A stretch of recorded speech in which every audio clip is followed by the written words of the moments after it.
everybody feeling grand, swinging down the lane. That's the time I miss the bliss that we might have known. I miss the nights like this when I'm all alone, when the moon is on the rise, honey, I'm so cool, watching lovers making eyes like we used to do. When the moon is on the wane, still I'm waiting all in vain. Should be swinging down the lane with you, down the lane with you.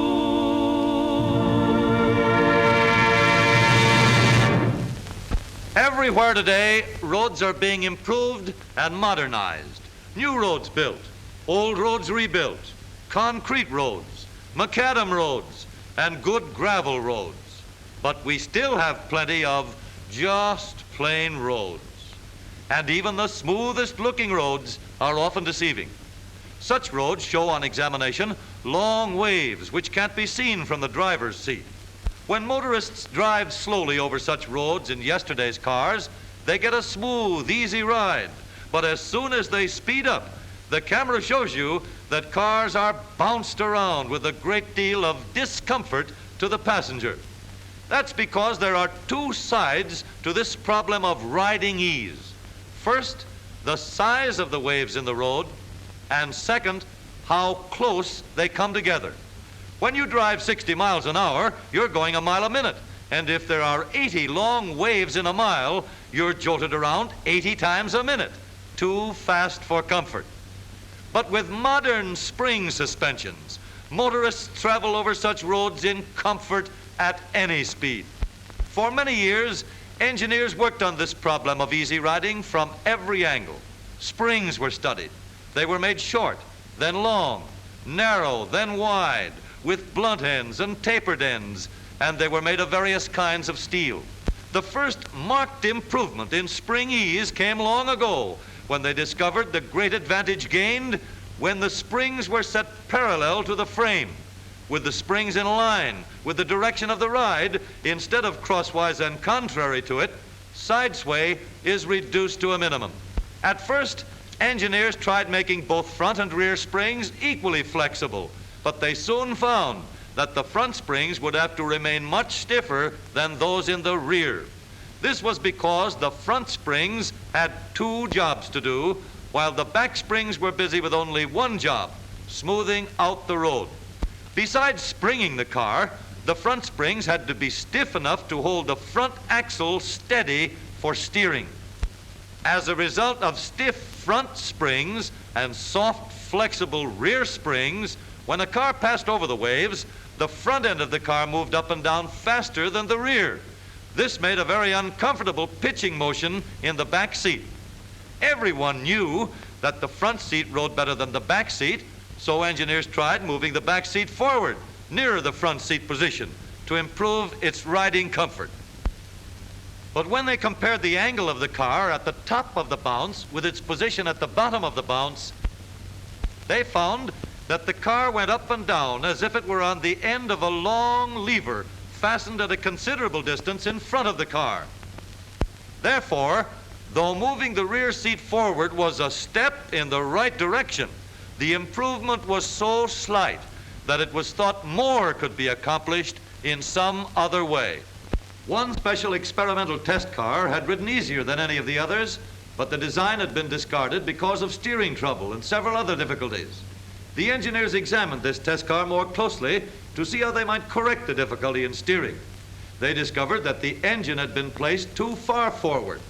There was too much weight over the front axle, so they moved the engine back far enough to prevent all interference with steering.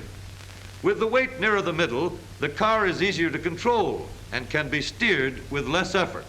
The car is also safer to operate at high speeds. It's easier to turn and easier to keep straight. Another thing, with less weight over the front axle, the front tires and brakes don't get as much wear as they did.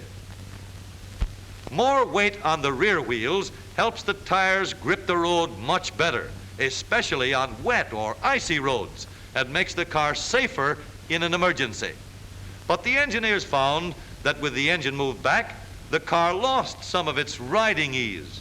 However, they knew that the more weight that is placed on a spring, the slower it will bounce.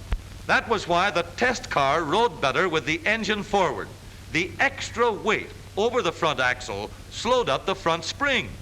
But Chevrolet engineers could not be satisfied with anything less than riding ease plus control and steering ease too. So the problem was to figure out some way of making the front spring as soft as the rear spring without losing the great advantage of proper weight distribution. The front springs should have only one job. They should not have to help in steering nor in supporting the axle as the old leaf springs did. So the axle has been put over instead of under the springs and made stronger than ever. Coil springs are used in place of the leaf springs. They are fully enclosed. And now both front springs work independently. Now that the front springs are made just as soft as those in the rear, they don't have anything to do except make the roads smooth and the passengers comfortable. These new springs have been tested and found to be the biggest single improvement ever made in riding comfort. Now, with this new spring harmony, the rear seat can be placed so as to give plenty of room for everybody to ride with the same comfort, front or rear. And even more has been accomplished. Now the front end of the frame is even stronger than when the old type axle is used. And the tensile strength of the connection between each front wheel and the frame is 3 times as great as the old spring leaf. Another thing, steering is a lot easier. The new construction absorbs road shocks before they can get through to the steering wheel and the driver's hands. Then too, in case of front tire blowouts, the car is much easier to control because the individual spring takes up the quick drop. This car, traveling 60 miles an hour, has a dynamite cap on the front tire. Watch this now. They're going to set it off.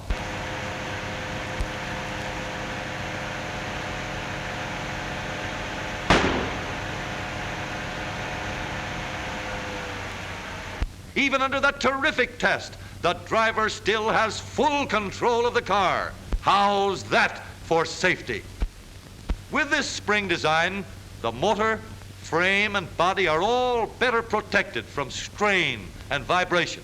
Instead of being pitched up and down as the car speeds over the road, you ride smoothly without the uncomfortable pitching of the passengers and the jarring and jolting of the car. With less strain, every part of the car lasts longer and operates more smoothly. Of course it costs more to put these new springs on a car, but the advantages they offer in a safer and more comfortable ride makes it more than worthwhile, and the longer life of the car itself offsets their cost many, many times, making a great saving to the owner. With this advanced spring harmony between front springs and rear springs, every highway and every road invites speedy, safe, and comfortable travel.